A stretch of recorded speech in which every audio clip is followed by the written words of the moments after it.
Hey everyone, Spence from 45 Drives with another Tuesday Tech Tip. And today we're going to be talking about Proxmox, specifically Windows VMs hosted on Proxmox.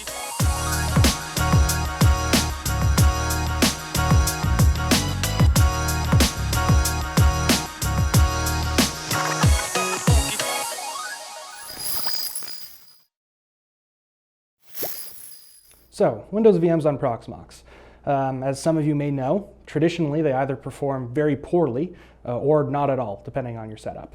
The main reason for that is there's some compatibility issues with drivers and things like that, all of which we can get around though with a set of drivers from Fedora, which are made to work with Proxmox.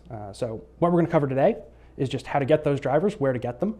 Then we'll cover setting those up. We'll spin up a Windows VM with all of these drivers installed and just kind of see that it's working properly and as intended. So with that being said, we'll jump right into the little computer here.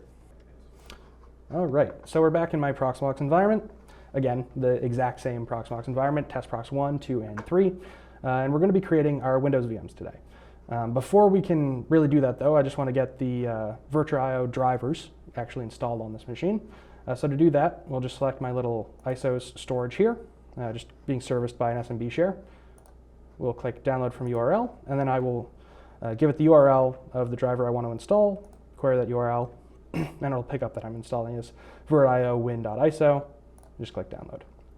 Give this a couple seconds to download. All right, so we just downloaded our drivers.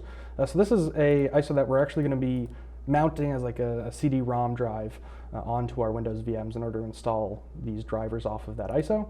So to get started, we'll just go ahead and click Create VM, give it whatever name we want. Let's call it Win Practices, if I can type. Select our OS. I already have a Windows ISO ready to go, Server 2019, so we'll use Server 2019. Make sure you actually select Windows instead of Linux and the appropriate version, so 10, 16, and 19 there. Next. So this is kind of the first part where we're going to change your typical install of any VM. We're going to select our QEMU agent. By default, that's not on Windows VMs, but we will want that. That's the agent that allows you to check your IP address, accurately record CPU and RAM usage into your Proxmox UI, so we'll tick that on. So for our disks, by default, it will select IDE. And that's because IDE is the main format that Windows will use in Proxmox. But generally speaking, IDE doesn't perform great. So instead, we're going to select iSCSI or SCSI, give it our storage pool. So we're just going to give it an RBD, give it 64 gigs. We're also going to set a write-back cache on here as well. That'll just, again, speed up our performance on this VM. Next in CPU, I'll just chuck some cores at it. Memory. Finally, networking. So again, by default, it'll go to this Intel E1000. We'll want para-virtualized. Again, this is just more performance tweaks in order to get our VM, our Windows VM, performing at the highest spec that it could. And we'll just finish creating that VM. So our next step is actually mounting our ISO so that we can pull those drivers off of it. So to do that, we'll just go to Hardware, go to Add, do CD/DVD drive. It has to be IDE whenever you're mounting this particular driver, and also it has to be on bus address 0. If it's on anything else, it just won't work, so make sure this is set up correctly. Select our ISO storage, virtualization drivers, create. So we've just mounted that ISO effectively, and we can start up our VM. And we'll just wait for that to boot up. All right, so we're just going to go through the standard Windows Server installer here. So we'll click Next. Install now. Wait for setup to start. I don't have a product key, of course, so we're just going to skip that section there. We're going to pick standard desktop experience. Next. Of course, you could pick whatever you wanted to for this particular VM, but that's just what I have installed here. Skim the licensing agreement, of course, and then click Custom Install Windows Only, kind of the advanced option here. And that's because we have to load a bunch of drivers before we can actually continue with the install. So we'll select that, and you can see that we don't actually have any drives available. And that's because we selected SCSI as our driver, as our main storage drive. And by default, Windows VMs are not able to actually pick up that as a storage, so it thinks that no drive exists. To get that fixed, we'll go to Load Driver here. We'll go to Browse. We'll find our virtualization. Then we're going to find VIO SCSI right here. Select 2K19 because that's our version, AMD 64, okay, next, and we'll install that driver.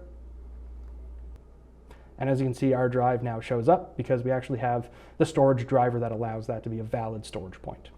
A couple more drivers we're going to want to install though. We're going to want to install the paravirtualized driver as well. So that is netkvm here, 2K19, AMD 64, okay, and install.